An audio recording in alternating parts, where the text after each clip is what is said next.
لله وحده والصلاة والسلام على من لا نبي بعده وعلى آله وأصحابه الذين أوفوا عهده أما بعد فأعوذ بالله من الشيطان الرجيم بسم الله الرحمن الرحيم لقد كان لكم في رسول الله أسوة حسنة سبحان ربك رب العزة عما يصفون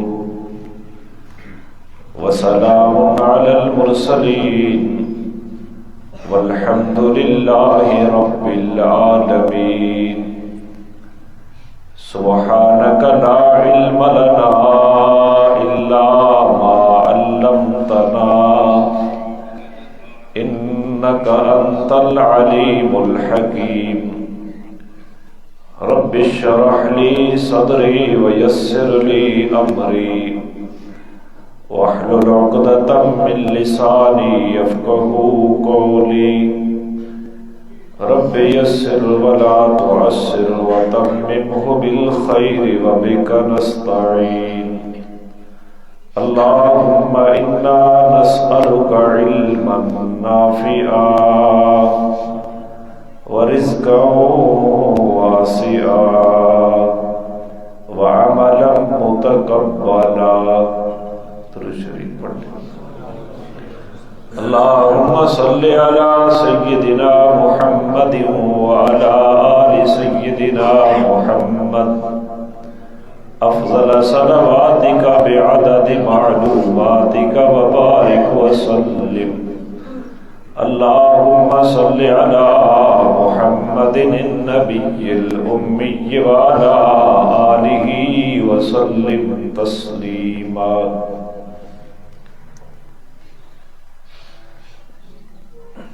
گرامی قدر سامعین حضرات،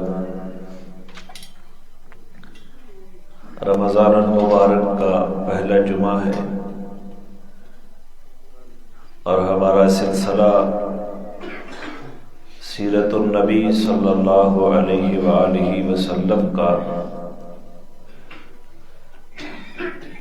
آج 68واں خطبہ ہے۔ اللہ کریم صحیح بیان کرنے کی توفیق عطا فرمائے اور فریقین کو اس کے مقتضا پر 100% عمل پیرا ہونے کی توفیق عطا فرمائے۔ پچھلے جمعہ پر میں نے آپ کے سامنے یہ بات رکھی کہ معراج کی رات 5 نمازیں فرض ہو گئی، لیکن نماز کے بلانے کا طریقہ ابھی مشروع نہیں ہوا تھا۔ 3 سال مکہ کے اندر اور قریباً 2 سال مدینہ کے اندر بھی یہ سلسلہ اسی طرح رہا، جماعت سے نماز ہوتی تھی لیکن نماز کے بلانے کا کوئی طریقہ متعین نہیں تھا۔ تفصیلی گفتگو پچھلے جمعہ پر ہو گئی، کچھ باتیں رہ گئی تھی جو بیان کرنا بے حد ضروری بھی ہیں اور فائدے سے خالی بھی نہیں ہوگی۔ مشورہ ہو رہا تھا، جناب نبی کریم علیہ الصلاۃ والتسلیم اپنے صحابہ کو جمع کر کے یہ مشورہ لے رہے ہیں جماعت کی نماز کے لیے بلانے کا کیا طریقہ اختیار کیا جائے۔ تو ایک رائے یہ آئی کہ ناقوس بجایا جائے، جس طرح عیسائی ناقوس بجاتے ہیں، یہ لکڑی کا ایک آلہ تھا، تو لوگ اکٹھے ہو جائیں گے، جناب رسول اللہ صلی اللہ علیہ وآلہ وسلم نے اس تجویز کو رد کر دیا اور فرمایا کہ یہ عیسائیوں کے ساتھ مشابہت ہے، لہذا ناقوس نہیں بجایا جائے گا۔ دوسری رائے یہ آئی کہ بوک یہ ایک یہودیوں کا آلہ ہے، وہ نماز کے لیے اس کو بجاتے ہیں، ہم بھی وہ بجا لیں۔ تو آپ صلی اللہ علیہ وسلم نے اس کو بھی رد کر دیا کہ یہ پھر یہود کے ساتھ مشابہت ہو جائے گی۔ اور تیسری رائے یہ آئی تھی کہ آگ جلائی جائے کسی اونچی چوٹی کے اوپر، تو جب آگ جلے گی لوگ آگ کو دیکھ کر نماز کے لیے جمع ہو جائیں گے۔ تو آپ صلی اللہ علیہ وسلم نے اس کو بھی رد کر دیا کہ آگ اور اس کو مذہبی شعار قرار دینا یہ مجوسیوں کے ساتھ مشابہت ہو جائے گی، لہذا آگ نہیں جلائی جائے گی۔ تو یہ تین رائے آئی۔ ایک چوتھی رائے کا تذکرہ میں بعد میں کرتا ہوں۔ یہاں سے ایک بات سمجھنے کی ہے، مقصد تو یہ تھا کہ لوگوں کو جماعت کی طرف کس طرح بلایا جائے، لیکن جو پہلی تین رائے آئیں وہ ناقوس بجانے کی ہو یا بوک بجانے کی ہو یا آگ جلانے کی ہو، نبی کریم علیہ الصلاۃ والتسلیم نے تینوں رائےوں کو رد کر دیا، یہ فرما کر کہ ناقوس نصارہ سے مشابہت ہے اور بوک یہود سے مشابہت ہے اور آگ مجوسیوں سے مشابہت ہے، لہذا ان طریقوں کو تو نہیں اختیار کرنا۔ یہ مشابہت بہت بری چیز ہے، باطل کے ساتھ مشابہت۔ دیکھو داڑھی قریش مکہ بھی رکھتے تھے اور مونچھیں بڑھاتے تھے، کوئی بندہ پورے عرب کے اندر ایسا نہیں تھا جس کی داڑھی نہ ہو۔ کافر بھی داڑھی رکھتے تھے، مسلمان بھی داڑھی رکھتے تھے۔ تو حضور صلی اللہ علیہ وسلم نے فرمایا کہ داڑیاں بڑھاؤ اور مونچھیں گھٹاؤ، اس لیے کہ داڑھی تو کٹانے کی اجازت نہیں ہے لیکن مونچھوں کو گھٹا دو، مشرکین مکہ کے ساتھ مشابہت نہ رہے گی کیونکہ وہ مونچھیں بڑھاتے تھے۔ یہ پگڑی باندھنا اب تو آوارہ زمانہ، آوارہ شعار آ گیا ہے۔ قریب زمانے میں آپ اپنے بڑوں سے پوچھیں کہ گلی سے کوئی نوجوان ننگے سر نہیں گزر سکتا تھا، اور جو آدمی ننگے سر پھرتا اس کو آوارہ کہا جاتا کہ یہ آوارہ ہے، اور بزرگ جو تھے وہ ننگے سر گلی سے نہیں گزرنے دیتے تھے۔ یہ شعار تھا مرد کا، عورت نے سر ڈھانکنا ہے دوپٹہ کر کے، مرد نے سر ڈھانکنا ہوتا تھا پگڑی باندھ کر۔ آج تو نماز ننگے سر پڑھی جا رہی ہے، خلاف سنت پڑھی جا رہی ہے، ان کے بال خراب ہوتے ہیں، ان کا سٹائل خراب ہوتا ہے، ان کو رسول اللہ کا سٹائل پسند نہیں ہے، تو وہ نماز کیسے قبول ہوگی جس نماز میں جناب رسول اللہ کی سنت نہیں ہے۔ تو پگڑی باندھا کرتے تھے کفار بھی اور مسلمان بھی۔ حضور نے فرمایا مشرکوں کی مخالفت کرو، کیا فرمایا؟ مشرکوں کی مخالفت کرو، وہ پگڑی باندھتے ہیں ننگے سر پر، تم ٹوپی اندر ڈال کر ٹوپی کے اوپر پگڑی باندھو، مشابہت نہیں کرنی۔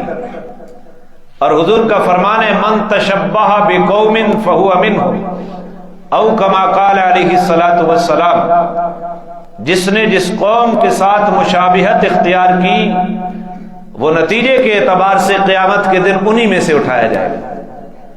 اگر اس کی مشابہت یہودیوں کے ساتھ ہے تو وہ یہودی اٹھے گا، نصارہ کے ساتھ ہے تو وہ نصرانی اٹھے گا، مجوسیوں کے ساتھ ہے تو وہ مجوسی اٹھے گا۔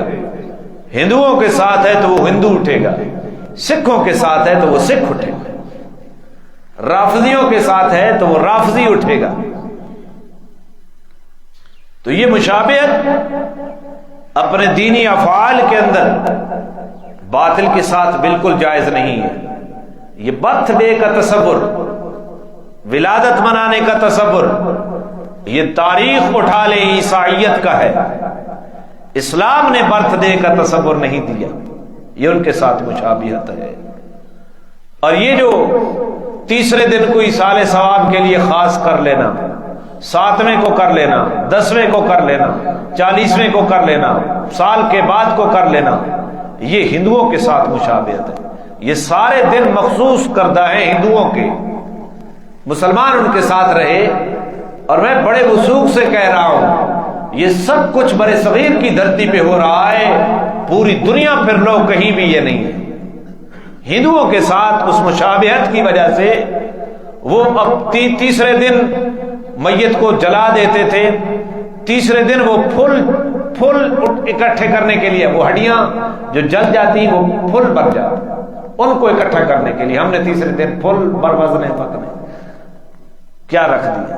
وہ وید پڑھتے، ہم قرآن پڑھ رہے ہیں، ایام انہی کی دیے ہیں۔ تو بات کرنے کا مقصد یہ ہے کہ جناب رسول اللہ صلی اللہ علیہ وسلم نے ان تینوں چیزوں کو رد کر دیا۔ وجہ کیا؟ یہ مشابہت غیر ہے، غیر کے ساتھ مشابہت۔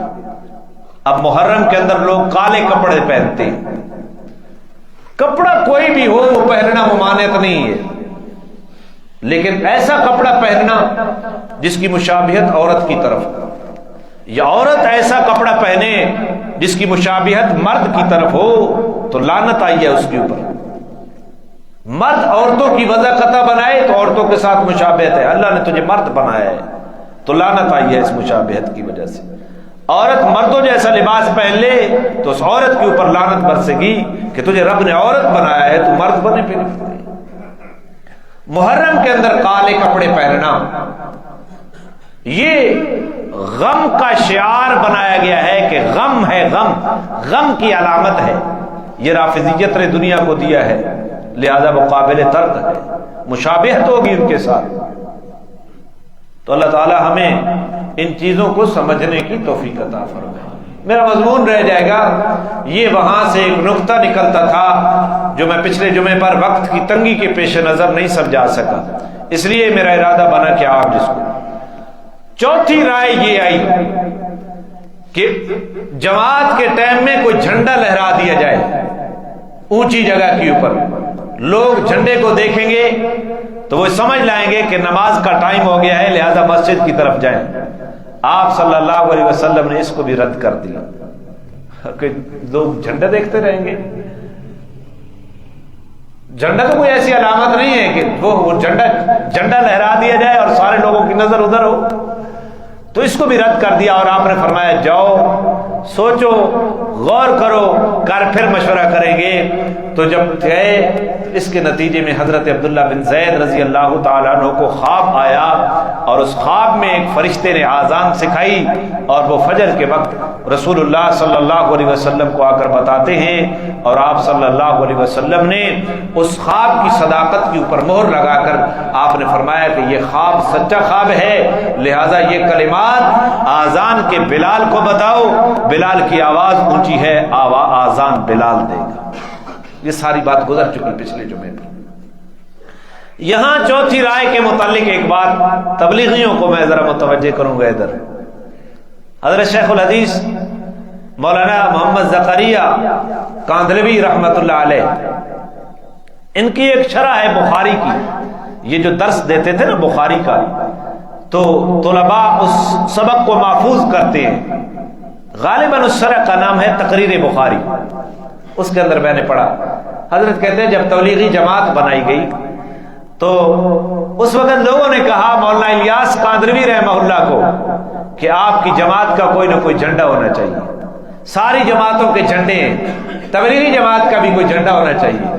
تو مولانا الیاس رحمہ اللہ فرمانے لگے کہ بھائی زکریا آئے گا نا بھتیجا، یہ بھتیجے تھے مولانا الیاس کے، مولانا یحییٰ کے بیٹے تھے، وہ جب آئیں گے تو ان سے مشورہ کر لیں گے جھنڈا ہونا چاہیے تو کون سا ہونا چاہیے یا نہیں ہونا چاہیے. تو حضرت شیخ زکریا رحمہ اللہ کہتے ہیں کہ جب میں آیا تو مجھ سے ذکر کیا گیا کہ تبلیغی جماعت کا کوئی نہ کوئی جھنڈا ہونا چاہیے، تو میں نے یہ رد کر دیا کہ اس جماعت کا جھنڈا نہیں ہونا چاہیے. کیوں؟ وجہ یہ ہے کہ یہ جماعت بنی ہے لوگوں کو نماز کی دعوت دینے کے لیے. کس کے لیے؟ لوگوں کو فریضہ اقامت صلاۃ کے اوپر کھڑا کرنے کے لیے یہ جماعت بنی ہے. اور جب جماعت کی نماز کے لیے جھنڈے کی تجویز آئی تھی تو جناب رسول اللہ نے رد کر دی تھی. لہذا جو جماعت نماز کی دعوت کے لیے بنی ہے میں اس جماعت کے لیے جھنڈے کی تجویز کو مناسب نہیں سمجھتا. بڑے لوگوں کی بڑی باتیں ہیں، اللہ ہمیں سمجھ نصیب فرمائے.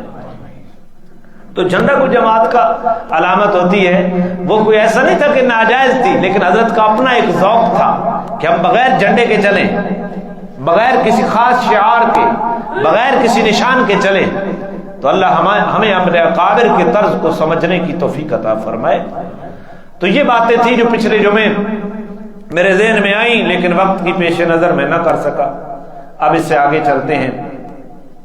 جب یہ دوسرا سال تھا ہجرت کا، حضرت عائشہ صدیقہ رضی اللہ تعالی عنہا کے ساتھ نکاح جناب رسول اللہ کا مکہ کے اندر ہو گیا تھا. اور وہ اس مقام پہ میں بتایا کہ جبریل امین حضرت عائشہ کی تصویر لے کر جناب رسول اللہ کے پاس آئے کہ یہ آپ کی دنیا میں بھی بیوی ہے اور آخرت میں بھی بیوی ہے عائشہ. اور عائشہ فخر کیا کرتی تھی اس بات کے اوپر. ام المومنین سید عائشہ صدیقہ رضی اللہ تعالی. میں اس طبقے کے اوپر حیران ہوں جو اما عائشہ کو گالیاں دیتا ہے. اما عائشہ کو گالیاں دینے والا مسلمان کیسے رہ سکتا ہے؟ وہ جنت میں کہ نبی کی بیوی کو گالی دے، کوئی تمہاری بیوی کو گالی دے، آپ برداشت کریں گے؟ بولتے نہیں. میں دے دیتا ہوں آپ کی بیوی کو، کسی کو متعین کرو، میں گالی دیتا ہوں، آپ کا امام ہوں، اب پتہ نہیں میرا کیا حشر کریں گے. اور جو طبقہ اپنے آپ کو محب اہل بیت کہتا ہے اور نبی کی سب سے محبوب زوجہ عائشہ صدیقہ کو گالیاں دیتا ہے، آپ بتائیں اس کا اسلام کے ساتھ کوئی تعلق ہے؟ کوئی تعلق نہیں. حضرت عائشہ تو وہ ہیں جن کے اوپر الزام لگا، بہتان لگا. اللہ نے قرآن کے 2 رکوع حضرت عائشہ کی صفائی میں بیان کیا.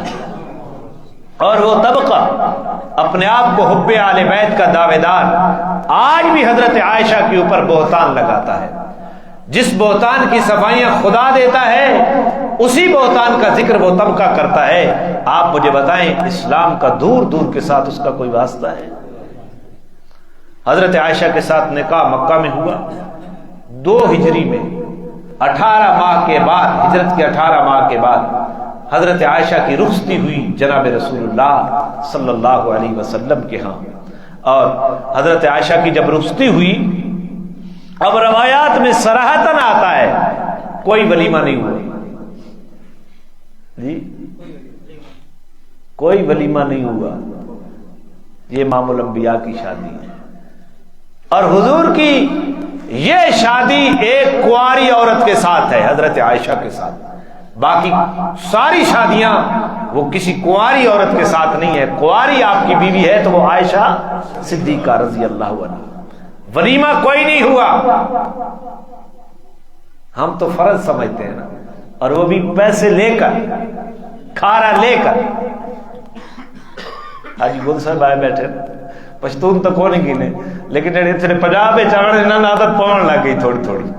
ساڑھے دیر ویک ویک ایک پشتون دوست ہے ادھر، افغانی ہے، میرے ساتھ تھوڑا سا وہ ہم مزاج بھی ہے.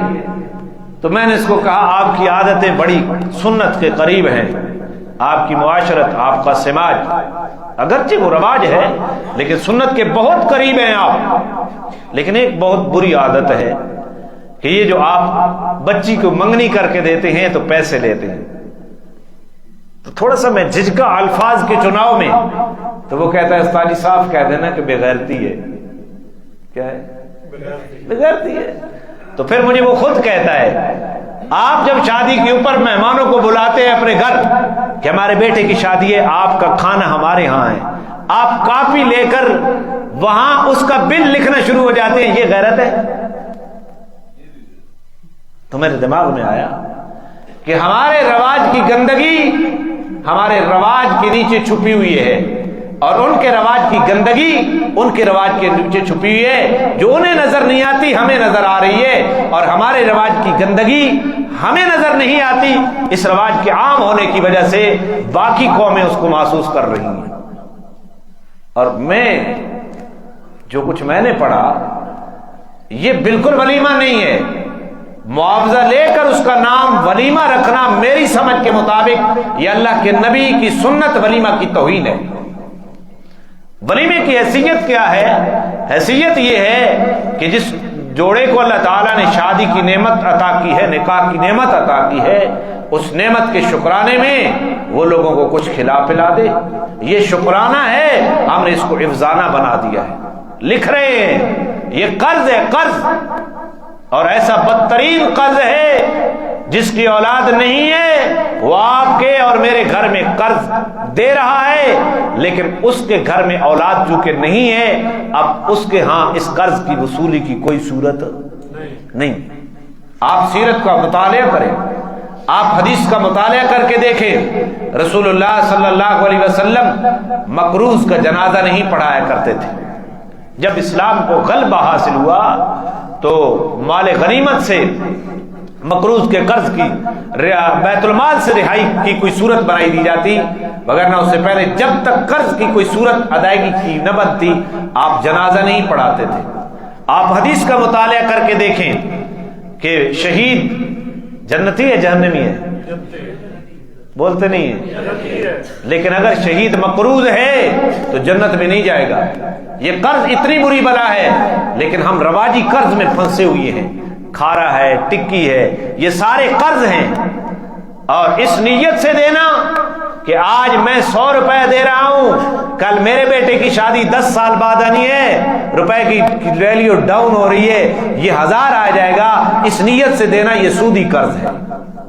معاملات میں کس طرح جو ہے ہمارے معاملات میں برکت اور رحمت ہوگی، اللہ تعالی ہمیں مسلمان بننے کی توفیق عطا فرمائے۔ جناب امیر معاویہ رضی اللہ تعالی عنہ جناب نبی کریم صلی اللہ علیہ وسلم کے اس فرمان کے راوی ہیں، من یرید اللہ بہ خیرا یفقہہ فی الدین، اللہ جس کے ساتھ بھلائی کا ارادہ کرتا ہے اللہ اس کو دین کی سمجھ عطا کرتے ہیں۔ آج جو پڑھا لکھا طبقہ ہے یا جو مالدار طبقہ ہے وہ دین کے قریب نہیں آتا۔ حضور نے فرمایا دین کی ابتدا بھی غریبوں سے ہوئی اور دین کی انتہا بھی غریبوں کے اوپر ہوگی، فطوبی للغرباء او کما قال علیہ الصلوۃ والسلام، غریبوں کے لیے خوشخبری ہے۔ تو غریبوں کو خوشخبری دی گئی دین کے ساتھ جڑنے کے لیے، یہ نہیں ہے کہ وہ دین کے ساتھ نہ جڑے تو اس کی غربت کو کوئی خوشخبری نہیں دی گئی۔ اللہ ہمیں مسلمان بننے کی توفیق عطا فرمائے۔ میں نے بات یہاں سے شروع کی کہ حضرت عائشہ کی رخصتی ہوئی، ولیمہ نہیں ہوا، پھر کیا ہوا؟ اب ہماری کمائی کا تو مصرف 2 ہی چیزیں رہ گئی ہیں، ایک مکانات اور دوسرے رسومات۔ اگر ان سے بچ گیا تو اللہ تعالی کوئی ایسی میچ کرا دے، کوئی ایسی رچ کتے نے بھیڑ کرا دے، کوئی کتے بھڑا دے۔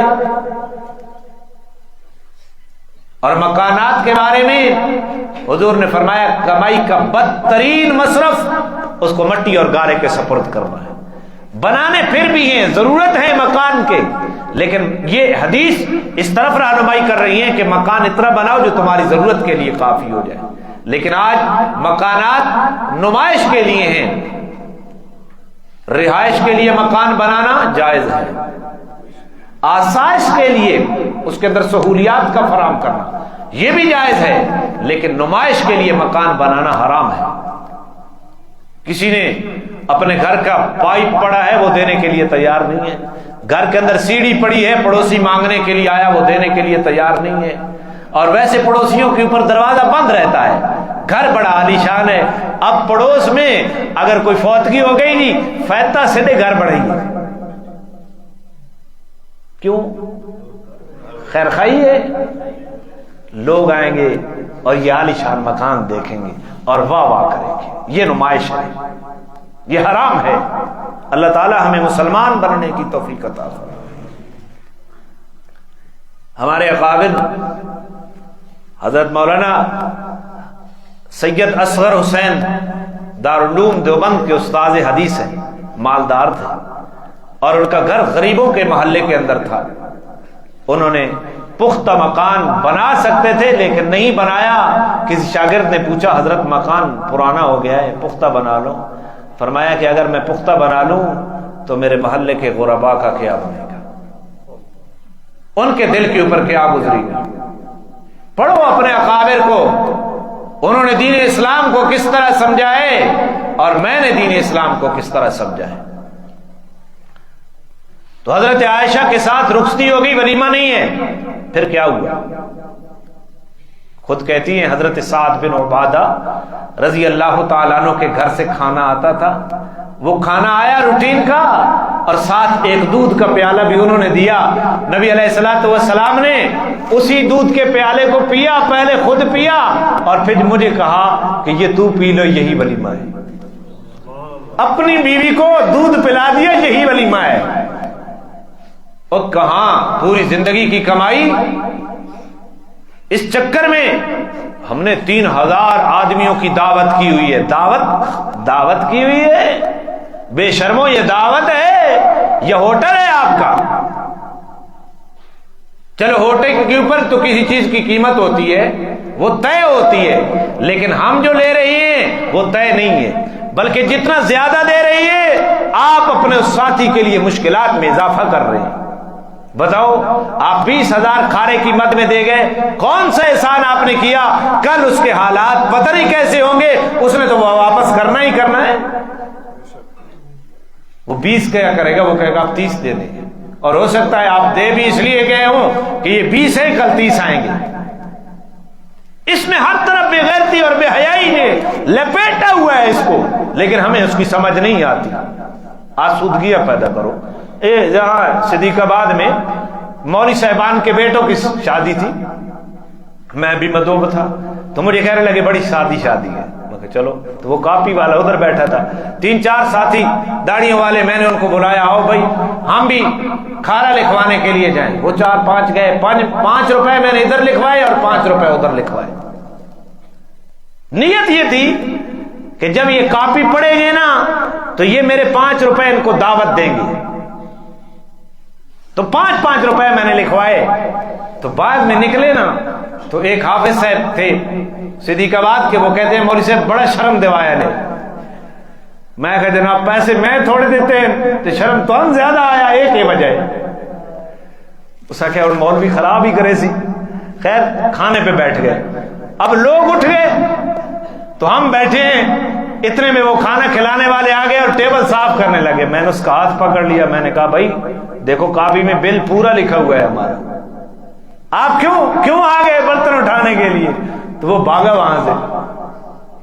تو باہر نکلا نا تو جن مولوی صاحبان کے بیٹوں کی شادی ہے وہ مجھے ملے بھی نہیں, مجھے دیکھا تو کھسک گئے, آپ اور نہ جاڑ پلا دے. تو خدا کے بندو یہ کیا کر رہے ہو؟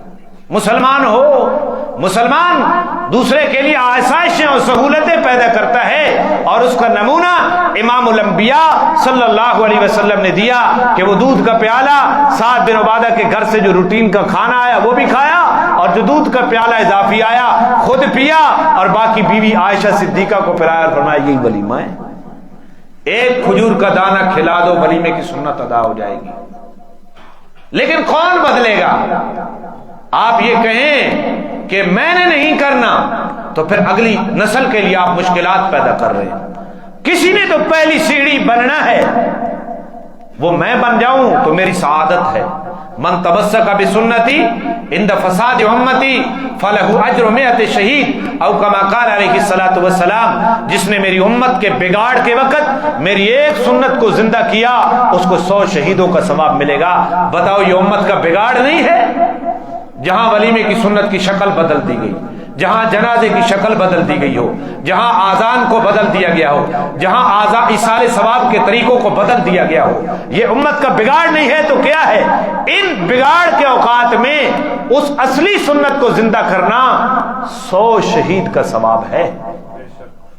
اللہ تعالی ہمیں ان چیزوں کی توفیق عطا فرمائے۔ تو رخصتی ہو گئی حضرت عائشہ کے ساتھ، اب بخار آ گیا مدینہ میں، یثرب ہے نام یثرب ہے، شدید بخار ہے۔ حضرت بلال کو بھی بخار چڑھا ہوا، حضرت صدیق اکبر کے غلام عامر بن فہیرہ کو بھی بخار چڑھا ہوا ہے، حضرت سیدنا صدیق اکبر کو بھی بخار چڑھا ہوا ہے۔ مدینے کے اندر یثرب، یہ نام یثرب ہے پہلے، مدینہ تو حضور نے بعد میں رکھا نا، جب آپ نے دعائیں کی یا اللہ اس کے بخار کو دور کر دے تو آپ نے اس کا نام مدینہ طیبہ رکھا، پہلے یثرب تھا۔ اور بخار یہاں کا مشہور تھا، طاعون مشہور تھا۔ نبی پاک جب ہجرت کر کے آئے تو آپ صلی اللہ علیہ وسلم نے طاعون کے لیے دعا کی، یا اللہ میرے شہر سے طاعون کو کہیں اور بھیج دے۔ طاعون شام چلا گیا، مدینہ خالی ہو گیا طاعون سے، لیکن بخار باقی رہ گیا، بڑا سخت بخار۔ اب یہ مکہ والے آئے، مدینہ میں بخار چڑھ گیا۔ توجہ ہے آپ کی؟ میں تو ایک بڑا لطیفہ سناون لگا، نام لطیفہ ہے لیکن تھی حقیقت۔ اب یثرب کا بخار مشہور تھا، تو جاہلی طریقہ بخار کو دور کرنے کا کیا تھا؟ اس کے لیے ویکسین تھی اس زمانے کی، حفظ ما تقدم کی، کہ مدینہ کی بستی کے باہر جب وادی مدینہ کے باہر جب آتا بندہ تو وہ ایک سانس میں 10 مرتبہ گدھے کی طرح ریگ لگاتا۔ جی تھوڑے چ کوئی ہے کر کے دکھائے؟ کوئی نہیں۔ آج کل تو ویوز ملنے ان بادشاہ کھوتے اور ہنگے بندہ لگے کمرے بہ کے جنی نو آکھے میرے تے موبائل لا رکھ تو ہنگے دا میری کھوتے تو بات ویوز آسن کے نہ آسن؟ کیا ہو رہا ہے سوشل میڈیا کے اوپر؟ کون سی سنجیدگی ہے سوشل میڈیا کے اوپر؟ لوگ جی شعور آ گیا ہے، کوئی خنزیر بنا بیٹھا ہے، کوئی گدھا بنا بیٹھا ہے، کوئی باندر بنا بیٹھا ہے، کوئی کسی کے پیچھے پٹاخے چھوڑ رہا ہے، شعور آ گیا ہے۔ اس شعور سے تو مر جانا بہتر تھا۔ نہیں دیکھتے آپ سوشل میڈیا کے اوپر؟ یہ بخار کا علاج انہوں نے تجویز کیا ہوا تھا۔ ہو سکتا بھائی شامی میں ویکھا تے پوسٹ آئی پئی ہوئے کہیں دا ویری ہنگن والی، چلو دی بھی مہربانی ہو سی بھائی دا ویری ہک سائے چھین کے ویکھائے تو مدینہ کا بخار نہیں چڑھتا، یثرب کا بخار نہیں چڑھتا۔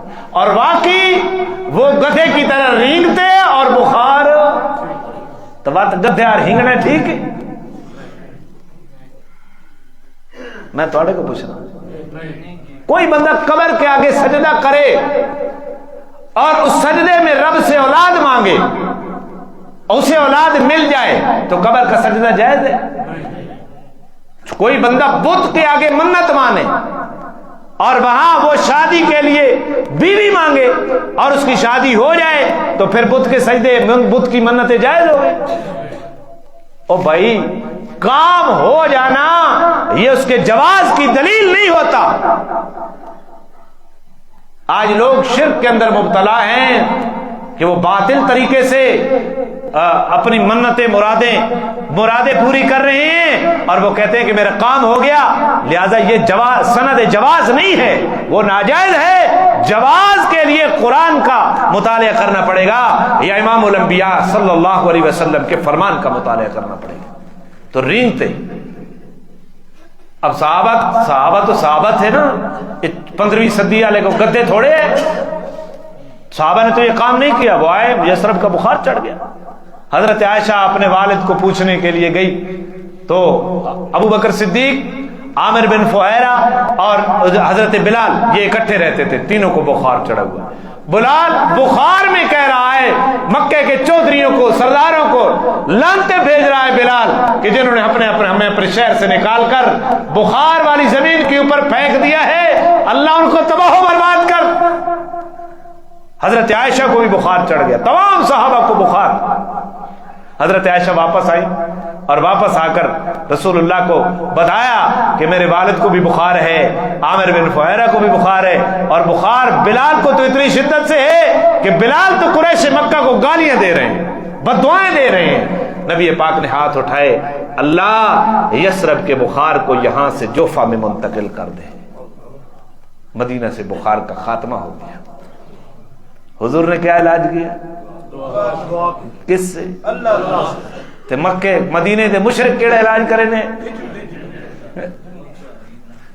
ہون دس میں سیرت سنا رہا ہوں اس لیے تاکہ آپ کی کھوپڑی میں کوئی چیز آئے۔ علاقے کے اندر ایک گندا رواج ہے تو ہم نے اس رواج کی پاسداری نہیں کرنی، باڑ میں جائے رواج، وہ کام ٹھیک ہے یا غلط ہے ہم نے دیکھنا ہے جناب رسول اللہ کی زندگی کے اندر۔ اگر آپ کی زندگی میں وہ کام اس کا اتارا ہے تو ٹھیک ہے، وگرنہ غلط کام کرنے کی اجازت نہیں ہے۔ کچھ عرصہ پہلے بارش نہ آویا تو لوگ امودے سے دے کام کرن، میں ان گنوینا نا، لیکن نبی پاک کی سنت کیا ہے؟ توبہ کرنا، استغفار کرنا، اور باہر جا کر، شہر سے باہر جا کر نوافل ادا کرنے، نماز ادا کرنی، صلاۃ الاسقاط۔ تو حضور کا طریقہ اپنانا ہے یا جاہلوں کا طریقہ اپنانا ہے؟ تو آپ صلی اللہ علیہ وسلم نے بخار کے لیے دعا کی کہ بخار یہاں سے منتقل ہو جائے، اور بخار چلا، اور اتنا مشہور تھا کہ جب حدیبیہ کے مقام پر روک دیے گئے نا، اور دوسرے سال جب عمرے کے لیے گئے عمرۃ القضاء کے موقع پر، تو قریش مکہ پہاڑوں کے اوپر چڑھ گئے اور انہوں نے کہا کہ یثربی لوگوں کو بخار نے توڑ دیا ہوگا، دیکھیں گے کمزور ہوں گے۔ اس وقت میرے نبی نے فرمایا کہ پہلے 3 چکر طواف کے اکڑ کے چلنا ہے، دکھانا ہے کفر کو کہ ہمیں بخار تھا لیکن تمہارے مقابلے میں ہمارے سینے اکڑے ہوئے ہیں، اور وہ سنت رمل بنی ہے انشاءاللہ۔ بھائی زہرمان پھر آپ کو بتاؤں گا، لیکن پیج کا ساتھ نہیں رکھنا۔ محمد خان صاحب ٹھیک ہے نا؟ وہ سمجھ آ گئی تو نہیں سمجھ آنی ہے، راز نیاز نہیں گلا۔ تو بخار چڑھ گیا۔ اب اس بخار کی وجہ سے صحابہ اتنے چکنا چور ہیں، بیٹھ کر نماز پڑھ رہے ہیں نفل۔ حضور صلی اللہ علیہ وسلم بعض صحابہ کی نماز کے قریب سے گزرے تو آپ نے فرمایا بیٹھے ہوئے آدھا ثواب ملتا ہے، کھڑے ہو کر پورا ملتا ہے۔ تو یہ میرے نبی کا فرمان جاری ہونا تھا۔ وہ میرے نبی کے تربیت یافتہ صحابہ پھر وہ بخار کی حالت میں بھی بیٹھ کر نہیں پڑھتے تھے، کھڑے ہو کر پڑھتے تھے۔ ان کو کوئی کہے کہ یہ بک گئے تھے، یہ جھک گئے تھے، یا یہ پھر گئے تھے، اور لانتیو اپنے ایمان کی فکر کرو میرے نبی کے صحابہ کے اوپر بھونکنے والوں۔ تو حضور صلی اللہ علیہ وسلم کے اس فرمان کے بعد صحابہ کھڑے ہو کر پڑھتے تھے۔ تو آپ صلی اللہ علیہ وسلم نے بخار کے لیے دعا کی، بخار بھی چلا گیا، تعاون بھی چلا گیا، اور پھر نبی پاک صلی اللہ علیہ وسلم نے مدینے کے لیے برکت کی دعائیں کی۔ یا اللہ، ایک حضرت عائشہ کہتی ہیں ایک بندہ مکے سے آ گیا اور مکے سے آ کر وہ کہتا ہے، وہ مکے کے تذکرے کرتا ہے۔ حضرت عائشہ اور پوچھ رہی ہیں اور کوئی مکے کی بات سناؤ، تو نبی پاک نے فرمایا کہ بھائی ہماری تڑپ کو زیادہ نہ کر، مکے کے تذکرے بس کر دے۔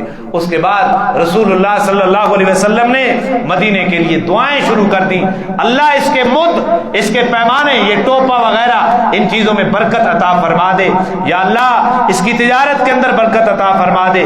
اور پھر نبی پاک صلی اللہ علیہ وسلم نے مدینہ میں مرنے کے لیے دعا کی کہ مدینہ کی موت نصیب ہو۔ آج بھی اس کے لیے بشارتیں موجود ہیں کہ مدینہ کے اندر موت مانگی جائے، یہ بڑی مبارک موت ہے۔ اور آپ نے فرمایا جب دجال آئے گا تو مدینے کے اوپر پہرے لگ جائیں گے فرشتوں کے، مدینے کے اندر دجال داخل نہیں ہو سکے گا، اور مدینہ اور مکہ کے اندر بھی دجال نہیں داخل ہوتا۔ زلزلہ آئے گا مکے اور مدینے کی سرزمین کے اوپر، جتنے منافق ہوں گے مکے اور مدینے کے اندر، وہ زلزلہ ان کو باہر پھینک دے گا اور وہ دجال کا لقمہ بن جائیں گے، لیکن مکے اور مدینے کے اندر دجال نہیں داخل ہو سکے۔ طاعون نکل گیا مدینے سے اور دجال اس سے نکل گیا، تو یہ آپ صلی اللہ علیہ وسلم نے اس کے لیے آسودگیوں کی دعا کی۔ اور پھر آپ صلی اللہ علیہ وسلم یہ جو بخار کے لیے دعا کی، طاعون کے لیے دعا کی، مدینہ کے لیے خیر و برکت کی دعائیں کی، ان دعاؤں کے بعد جناب رسول اللہ صلی اللہ علیہ وسلم نے مدینہ کے ایک اہم سٹیک ہولڈر یہود، ان کے ساتھ ایک معاہدہ کیا. کیا کیا؟ معاہدہ کیا. بس اسی معاہدے کے اوپر میں بات ختم کر دیتا ہوں. انشاءاللہ اگلے جمعے پر 2 ہجری میں رمضان فرض ہو گیا تھا. رمضان کے روزے فرض ہو گئے تھے. صدقۃ الفطر فرض ہو گیا تھا. اور پھر قبلہ تبدیل بیت المقدس تھا اور بیت المقدس سے پھر بیت اللہ بنا. یہ انشاءاللہ اگلے جمعے پر بیان ہوگی. تو جناب رسول اللہ صلی اللہ علیہ وسلم نے یہودیوں کے ساتھ معاہدہ کیا. وہ کچھ شرائط ہیں معاہدے کی, وہ شکے میں آپ کو پڑھ کے سناتا ہوں. یہود اپنے دین پر عمل کریں گے اور مسلمان اپنے دین پر عمل کریں گے. یہود اپنے دین پر عمل کریں گے اور مسلمان اپنے دین پر عمل کریں گے, اور ان کے غلام اور متعلقین کا بھی یہی حکم ہوگا. لیکن حکومت اسلام کی ہوگی. حکومت سنو, یہ ذمی والی حیثیت ہے, یا کیا کہتے ہیں وہ ہم, اقلیت. یہ ذمی ہے, اقلیت ہے. حکومت کس کی؟ یہ باقاعدہ اب ایک نظام کی طرف جناب رسول اللہ جا رہے ہیں. آپ نے مواخات مدینہ قائم کیا, ریاست مدینہ کے ایک دستور تحریر کروایا جو میں نے آپ کو پڑھ کے سنایا. اب یہ یہودی جو مدینہ کے اندر آباد تھے, آپ صلی اللہ علیہ وسلم نے ان کے ساتھ معاہدہ کر کے مدینہ کی ریاست کو ایک مستحکم ریاست بنا دیا. اب آپ مدینہ سے فارغ ہو گئے, مدینہ کے دشمنوں سے, اب باہر کا سوچنے لگے حکومت کس کی ہوگی. تو یہ قانون ہے. اسلام کا غلبہ رہتے ہوئے کافروں کے ساتھ معاہدہ کر لیا جائے تو اس کی گنجائش ہے, لیکن اگر اسلام کو مغلوب قرار کر دے کر غلبہ مانا لیا جائے تو اس کی کوئی اجازت نہیں ہوگی. جس طرح آج قرضے لیے جا رہے ہیں آئی ایم ایف سے, اور مدارس کے اوپر پابندیوں کا ہماری حکومتیں سوچتی ہیں, مساجد کے اوپر پابندیوں کا ہماری حکومت سوچتی ہیں, FATF کے ساتھ معاہدات ہوتی ہیں, تو دین کے اوپر قدغن لگانے کے لیے ہماری حکومتیں سوچتی ہیں. تو علماء مقابل میں آ جاتے ہیں کہ ہم IMF کی شرائط کو ماننے کے لیے تیار نہیں ہیں اور FATF کی شرائط کو ماننے کے لیے تیار نہیں ہیں. تو یہ ہمارا جو لبرل ملا ہے نا, یہ کہتا ہے کہ جناب حضور نے بھی تو مدینہ کے یہودیوں کے ساتھ معاہدہ کیا تھا, تو ہم IMF کے ساتھ کر رہے ہیں, تو آپ مولویوں کو کیوں تکلیف ہوتی ہے؟ تو ہم کہتے ہیں آپ جو معاہدات کر رہی ہیں ان معاہدات کی زد اسلام کے اوپر پڑتی ہے, اور جناب رسول اللہ نے جو معاہدات کیے تھے جو مدینہ یہودا کے ساتھ وہ اسلام کے غلبے کے ساتھ کیے تھے. کہ غلبہ کس کا ہوگا؟ یہ فرق ہے تمہارے معاہدات کا اور جناب رسول اللہ کے معاہدات کا. پتہ نہیں میں بات سمجھا بھی سکا ہوں یا نہیں سکا. اس لیے ہمارا حکومتوں سے جھگڑا ہوتا ہے کہ کافروں کے ساتھ معاہدے, اسلام کو جھکا کر نہ کرو, اسلام کو بلند رکھ کے معاہدات کرو, تو ہمیں کوئی اعتراض نہیں ہے. تو آپ نے فرمایا جب حکومت اسلام کی ہو, یہودی اسلام نہیں لانا چاہتے تو اپنے طرز کے اوپر عبادت کریں, مسلمان اپنے طرز پر عبادت کریں گے.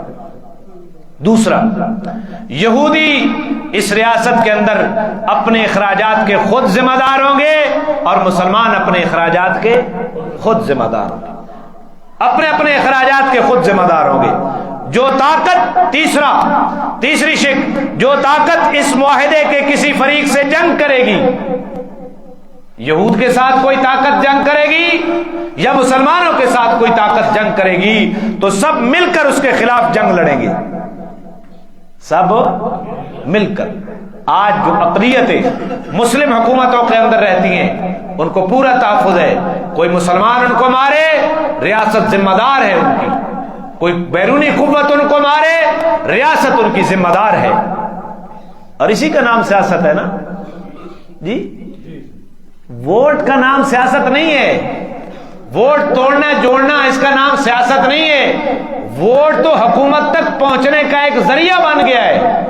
سیاست ہے نظام کو سیاست کہتی ہے. اور حضور صلی اللہ علیہ وسلم یہ وہ چیزیں بیان کر رہے ہیں یہود کے ساتھ معاہدے میں. چوتھی, اس معاہدے کے شرکاء کون ہے؟ شرکاء نہیں, مسلمان اور یہودی. ایک طرف مسلمان ہے اور دوسری طرف یہودی. اس معاہدے کے شرکاء کے باہمی تعلقات خیر خواہی, خیر اندیشی اور فائدہ رسانی کی بنیاد پر ہوں گے, گناہ پر نہیں ہوں گے. جب غلبہ اسلام کا یہود نے تسلیم کر لیا تو اب انہوں نے ریاست کے اندر رہنا ہے تو وہ اپنے گرجے بنائیں، اپنے عبادت گاہیں بنائیں، اپنی عبادت اپنی مرضی سے کریں، اور ان کی حفاظت کی ذمہ داری تمام ریاست کے باشندوں کے اوپر ہے، اگرچہ وہ کافر ہیں۔